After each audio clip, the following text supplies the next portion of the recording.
Est-ce que vous pensez qu'on ne peut pas parler aujourd'hui de protectionnisme africain?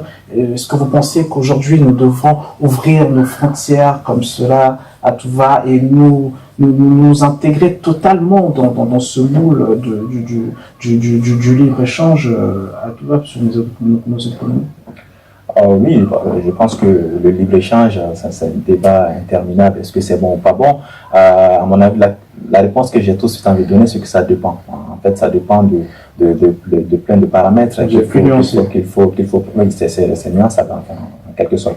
Donc, juste pour rebondir sur la réponse, notamment, moi, je note deux enjeux principaux sur le protectionnisme.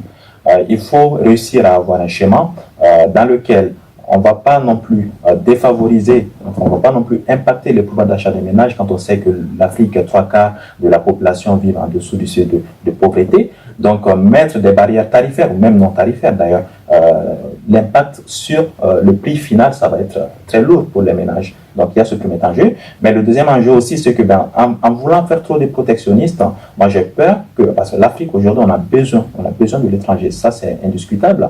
Mais mettre des barrières, c'est aussi empêcher les capitaux étrangers, c'est aussi empêcher les transferts de technologies. On peut laisser rentrer les capitaux étrangers, mais tout en les redirigeant plutôt vers les productions locales. Je suis d'accord qu'il faut revoir les règles du jeu. Il faut être un peu sévère. Il faut que l'État intervienne dans ce cas-là, sans non plus mettre des barrières, mais aussi une fois que les capitaux entrent dans nos pays, qu'on puisse avoir nos mots à dire sur leur redirection vers les marchés qui sont les plus profitables pour l'Afrique.